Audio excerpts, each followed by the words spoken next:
I have a lot of good stories of people just taking me in and showing me around. No, really? Yeah. So, wait, random Chinese families took you in?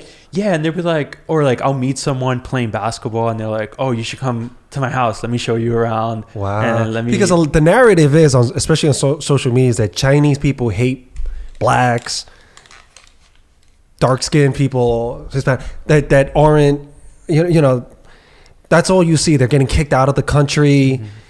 Just because of the way they look. And I don't know if that's true or untrue, but you just saying that contradicts all of what the news has been reporting during COVID. That's not how I saw it. When I was there, I was like the most popular person in China is Kobe Bryant. The people I met were super friendly, super supportive, helped me out when they didn't need to.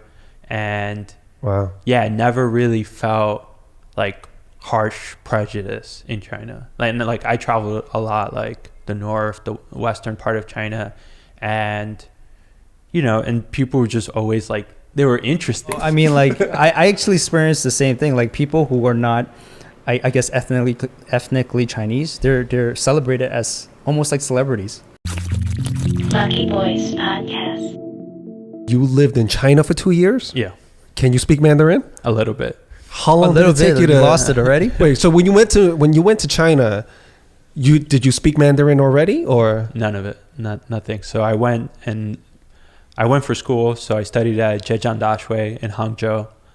Lived in Hangzhou for almost a year and 2 months, and then I went backpacking through most of China.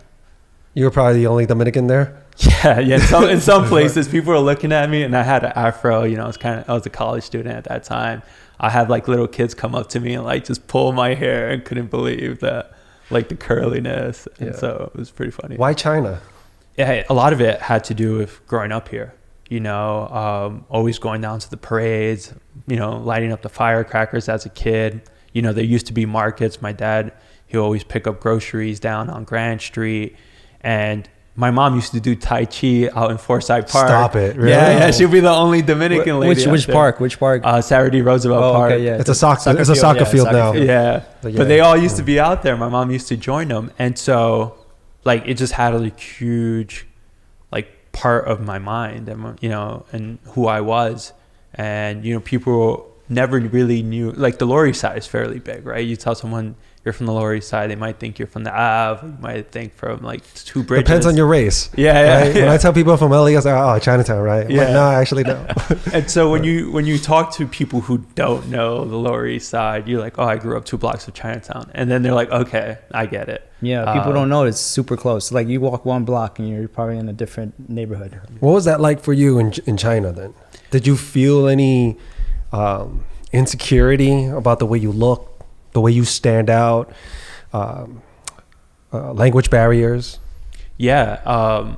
Especially when like the first 3 months when I didn't know how to even order food or water or anything, you definitely feel out of place. Everyone's looking at you. Everyone's like trying to guess why you're there. Yeah, because I'm Chinese. Yeah. And I'm hesitant about going to China because of the language barrier. Yeah. So, luckily I grew up in a family that took things lightheartedly, and always with comedy. My dad's always making jokes. So when I went to China, that's how I just dealt with everything, right? Just like saying, I don't know what I'm doing here. I don't know what I'm ordering. Like, let's just have fun. And, I think people would enjoyed it. Like, I have a lot of good stories of people just taking me in and showing me around. No, really? Yeah. So, wait, random Chinese families took you in? Yeah, and they'd be like, or like I'll meet someone playing basketball and they're like, oh, you should come to my house. Let me show you around. Wow. Because the narrative is, especially on social media, is that Chinese people hate blacks, dark-skinned people, Hispanic, that aren't, that's all you see. They're getting kicked out of the country just because of the way they look. And I don't know if that's true or untrue, but you just saying that contradicts all of what the news has been reporting during COVID. That's not how I saw it. When I was there, I was like the most popular person in China is Kobe Bryant. If you look at, and I met people playing basketball. They love Kobe there. In China. They love Kobe. He is the Jordan of China. Like, They love Kobe. Yeah. They got all the sneakers, everything. Yeah, huge fans. Yeah, and so, I used to play basketball out there, and that's how I made friends. That's how I built kind of like my community out there. And so like the people I met were super friendly, super supportive, helped me out when they didn't need to. And Wow. yeah, I never really felt like harsh prejudice in China. Like I traveled a lot, like the north, the western part of China, and and people were just always like, they were interested. And Wow. like sometimes it got annoying how interested people were. Wait, did you accept? Did you stay with them? Yeah, sometimes. Like you slept over, you stayed in their house, and Yeah, sometimes my friend, how in Chinese New Year everyone goes back to the village they're from or where their Yes. family are from. And I have friends that are like, "Oh, what are you doing for Chinese New Year?" And I was just like, "Oh, I'm just staying at the dorms." They're like, no one's going to be at the dorms." And they're like, "Come back with me and my family." And it was awesome, like just seeing like spending like a week with a family and being treated like you're one of them. so you got to see the inside of how we really celebrate. Yeah. You got the 10-course meal. You got the banquet. It was all day meal for me. Everyone just wants to feed you. Yeah. That's really awesome. Was there anything like a culture shock to you? Like, whoa, this is super weird, or wow? It was, the lines. Like, when you're trying to buy a ticket for the train station or anything, there's no sense of lines. Everyone is like rushing to get a ticket, and like everyone has elbows up, going back and forth and trying to just like get through somewhere. For me, that was super weird because you're here and you're in the subway, you stand online, you wait your turn. Like when you go to any establishment, you wait your turn. Over there is just like whoever could get to the front is going to be in the front. No, it's a free for all. It's a free for all. What is a And line? so- There is no gosh. definition for a line. Exactly. So I'm just like standing there waiting my turn. I just see all these people just cutting in between.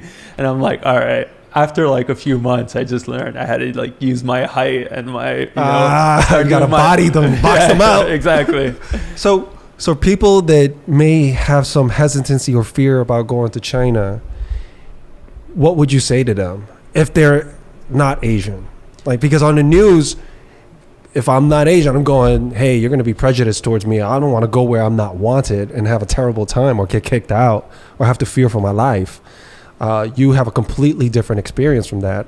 What would you say to them? It's kind of like similar to the United States. If you only listen to news about what's happening in America, you'd be like, all right, I'm a black person, I'm never going to America because of what they do there. But when you go to New York City, when you go to like your, where you live now, you don't feel that discrimination, right? And I think there's like a false narrative of what's put out there externally and what you actually see when you're there. And I think that's the same thing about China. It's like, right, we hear, oh, it's a communist country, oh, they do things differently. But once you're in once you're in the city, once you're in a small village, people are just people. Right. They're not, their government doesn't dictate like how they have a relationship with people. Interesting. Well, we're not talking about the politics of government or getting in. We're just talking about the people, the citizens, and going there as a tourist or a vacation or perhaps studying abroad, which you had a great experience. I think you studied abroad in China too, right? I did. I studied in Beijing. Nice. Yeah. So How was that? It was fun. I mean, like For I got to. a Chinese person in China. Well, I mean, like I actually experienced the same thing. Like people who are not, I guess, ethnically Chinese, they're celebrated as almost like celebrities. No So- way, really? no, yeah, so you too? So yeah, I was. I don't want to say I was. You were like a rock star there? No. I look Chinese, so I'm not a rock star. Non-Chinese looking people. Yeah, but they could tell you're American by the way you dress and carry yourself. Yes, right? they could tell. But then, I mean, even if like for example, they were hiring people to teach their kids like English, but they wouldn't ask me to teach them English because the way I look. They would go to like a person who's like Russian, who has the worst accent, and they would hire them to teach them English. You get what I'm saying? So, I mean, I had a lot of fun. I met, just understanding my culture, and I didn't grow up learning Mandarin or speaking Mandarin. So, it was a culture shock for me as well.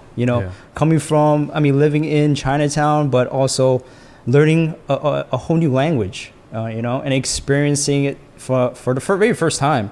I mean, I've been to China when I was younger, but not to Beijing, the capital. Yeah. So totally different experience. It was eye-opening, a culture shock, And I don't know. But the thing is, like, just experiencing new cultures is what is so beautiful about, I mean, the world in general, right?